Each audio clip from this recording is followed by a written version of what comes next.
Microsoft has made so many fundamental changes to Windows this year that if you are even slightly connected to this world, you absolutely need to watch this video, because the rules that have defined Windows for the last 10 to 15 years have literally been rewritten by Microsoft this year. In today's video, I'm going to walk you through every single change one by one, because this is not just a small update. This is a major shift in how Windows handles security, delivers updates, manages backups, and controls enterprise devices. Watch till the end, because at the end, I'm also going to tell you what all of this actually means for the average user. Let's start with the change that I personally think is the most fundamental of all, and that is the issue of kernel driver trust policy.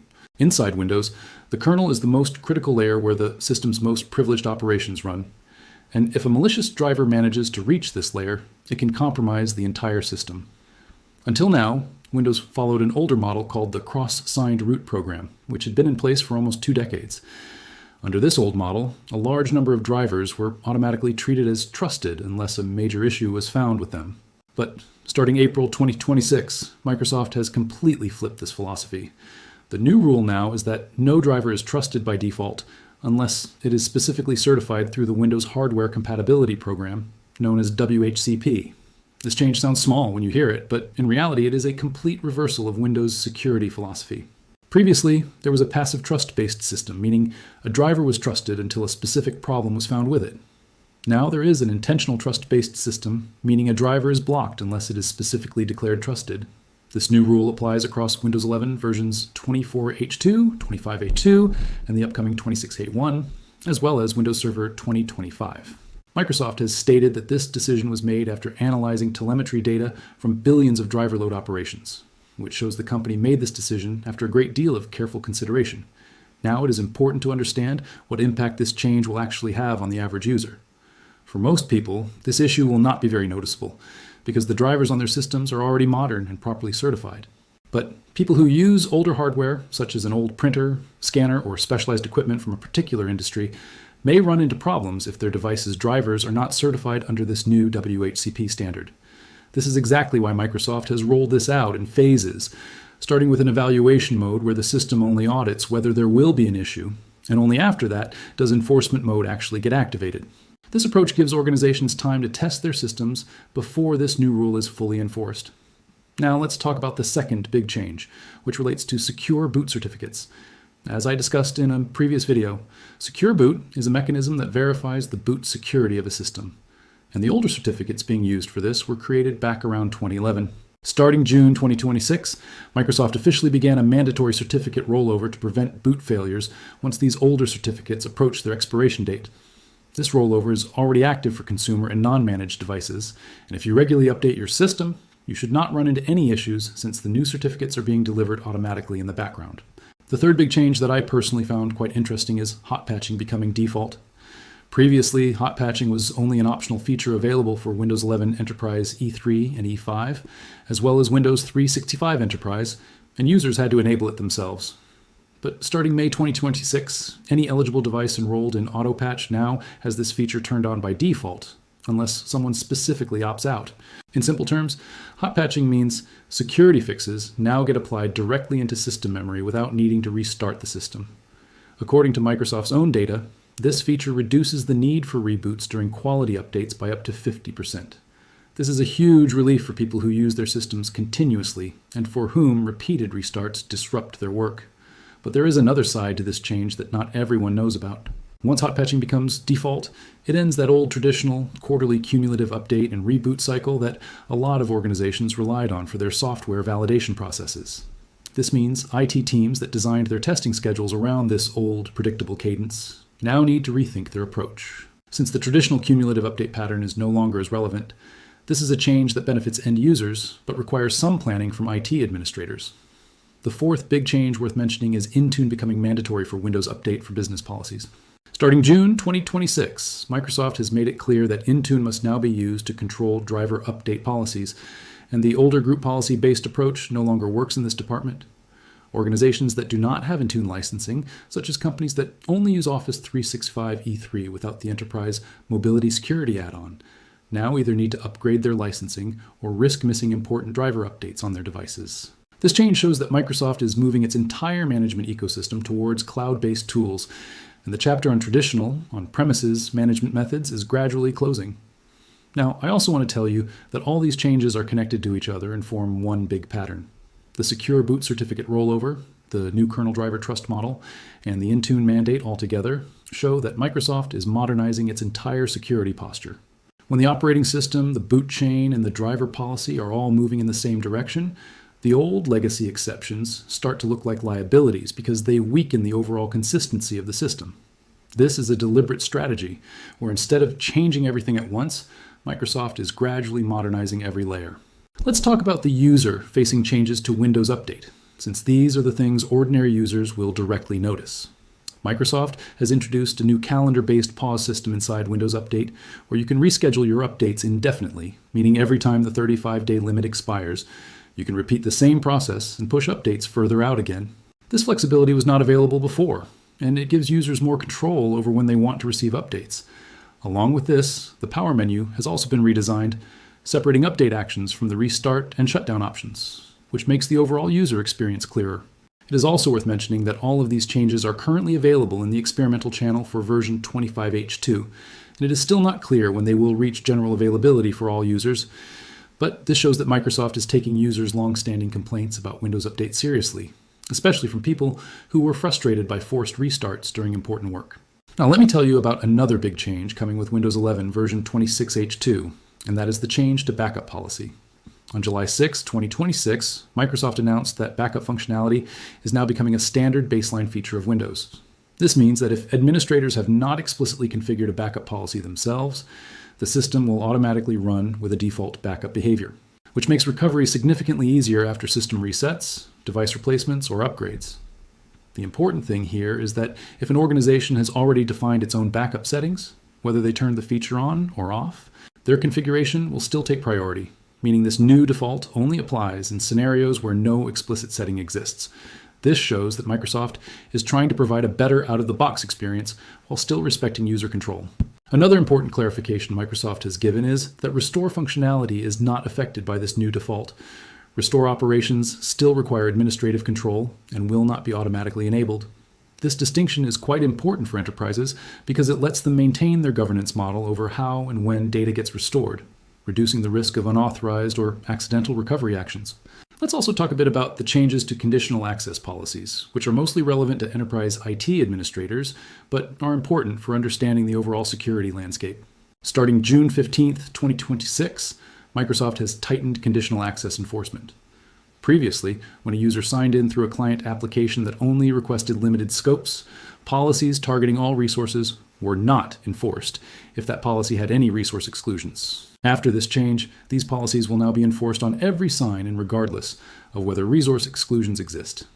This change ensures that security policies are applied consistently, regardless of an application's requested scope set, creating an overall stronger security posture. Now, I also want to tell you that Microsoft has put fairly strict rules in place across its email ecosystem this year as well.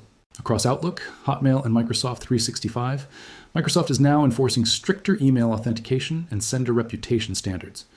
This means that businesses sending emails from their own domain now need to properly align authentication methods like SPF, DKIM, and DMARC, or their emails could end up in the junk folder or get blocked entirely. This change aligns Microsoft with companies like Google and Yahoo, showing that the entire industry is collectively raising email security standards. This is quite important for small and mid-sized businesses, since if they have not updated their email setup, their important invoices, quotes, or customer notifications could silently fail to deliver. Now that we have discussed so many technical changes, let's step back for a moment and look at what all of this represents together. In my view, all of these changes are part of a single unified strategy where Microsoft is modernizing its entire ecosystem, moving security towards being default, moving management towards being cloud-based, and improving user control. These are not random updates. This is a deliberate direction where the company is gradually phasing out old legacy compatibility so the overall system can become more secure and reliable. If you are an ordinary Windows user who just uses your personal PC, most of these changes will not directly affect you, since they will all be implemented automatically in the background. But if you are part of an organization's IT department, or if you manage your company's systems yourself, all of these changes are quite important for you, and you should keep a close eye on them so you can get your infrastructure ready in time. I also want to mention that some experts are discussing the concern that if Microsoft implements this transition too quickly or too strictly, Customers might blame Windows for their issues rather than their own deferred maintenance. This is a fair concern, and this is exactly why Microsoft is implementing every major change through a phased rollout, where there is first an evaluation or audit mode, and only after that does full enforcement kick in. This approach gives organizations time to address their technical debt before any major issue arises. Let me give you my honest opinion on all these changes now. Overall, I view these changes in a positive direction. Security becoming default, updates becoming smoother, and backups being automatically configured. All of these things improve the average user's experience without requiring any extra effort from them. But I also understand that organizations that depend on older systems may find this transition a bit difficult, especially if they have not updated their infrastructure in time. If you want to check how these changes are affecting your own system or organization, my advice would be to first check your secure boot certificate status. Second, verify your driver's compatibility with the WHCP standard, and if you are an IT administrator, make a plan to move towards Intune licensing if you have not already done so. This small amount of proactive planning can save you from a much bigger disruption in the future. Let me go a bit deeper here and explain why this kernel driver trust issue is actually such a serious matter.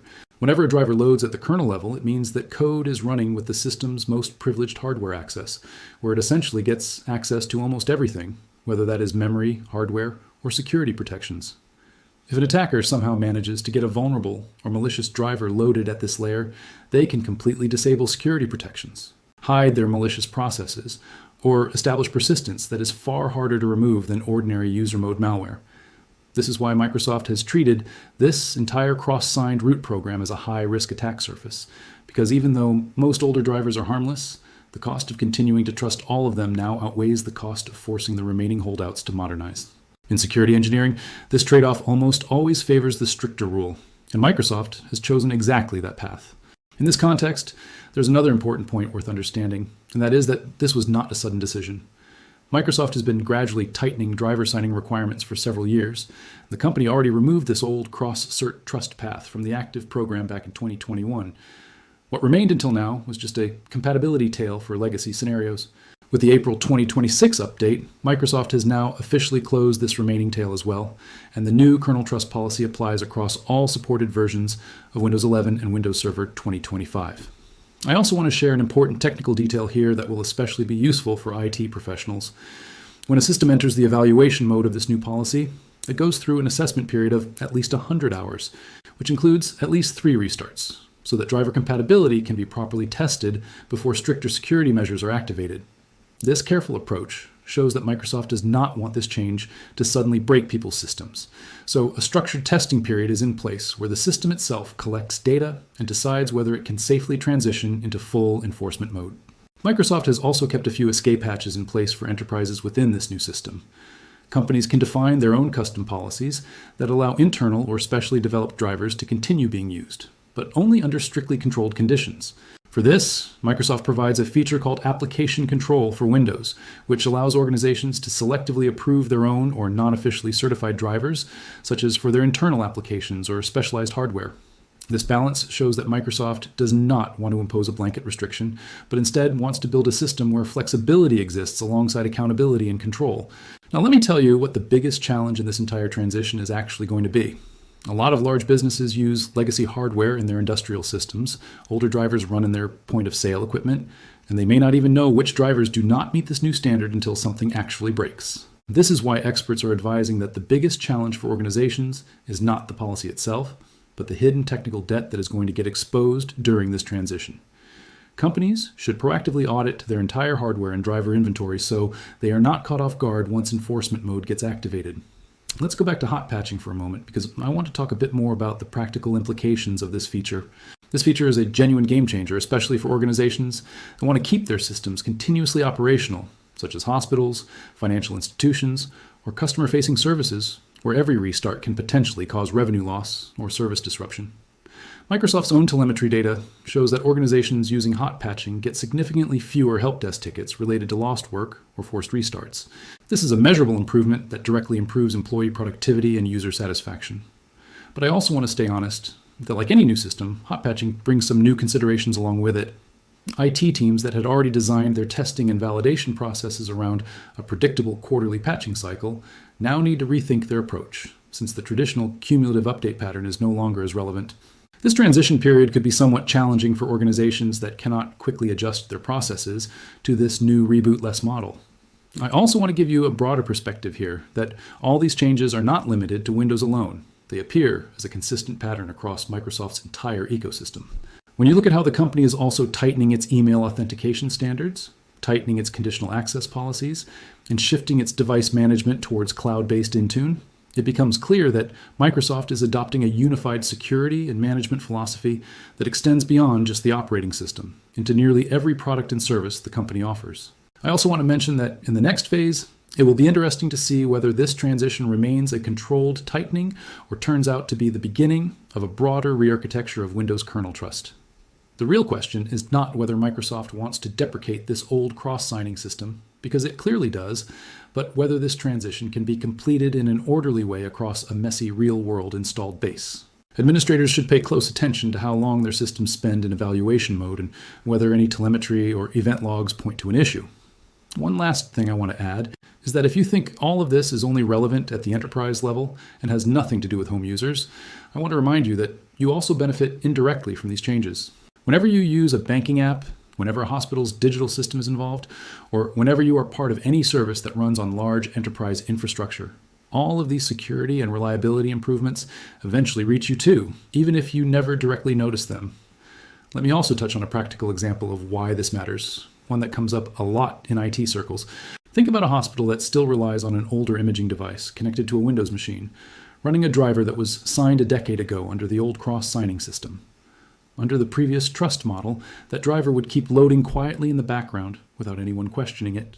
Under the new model, that same driver could suddenly get flagged or blocked once enforcement mode kicks in, unless the hospital's IT team has already gone through the process of either getting an updated WHCP certified driver from the manufacturer or explicitly whitelisting it through application control for Windows. This is exactly the kind of scenario Microsoft's phased evaluation mode is designed to catch ahead of time, rather than letting it surface as an emergency during a live shift. I also want to spend a moment on gaming peripherals, since a fair number of people watching this channel are gamers rather than IT administrators. If you use mainstream keyboards, mice, or controllers from well-known brands, you are very unlikely to run into any trouble, since these manufacturers already keep their drivers properly certified and updated. But if you use an older or niche device like a specialty flight stick, an arcade fight stick, or some rare peripheral that has not received a driver update in years, it is worth checking whether that driver is still going to load correctly once your system fully enforces this new kernel trust policy. It is a small thing, but I would rather you hear about it now than discover it the hard way after your favorite controller suddenly stops responding. Something else I think is worth calling out is how Microsoft is trying to make this transition less painful through actual tooling rather than just policy announcements. A new PowerShell script has been integrated into the Microsoft Secure Score console that lets administrators verify secure boot status across an entire device fleet in one place. This kind of tooling matters a lot in practice because without it, IT teams would essentially be flying blind, checking device by device to figure out where they stand.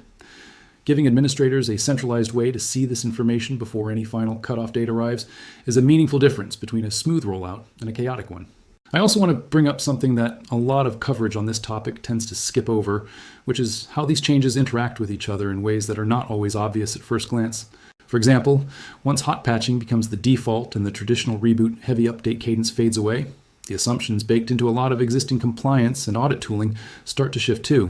Auditors who are used to checking whether a device installed last month's cumulative update and rebooted on schedule now need to account for a world where patches apply silently in memory without any reboot at all.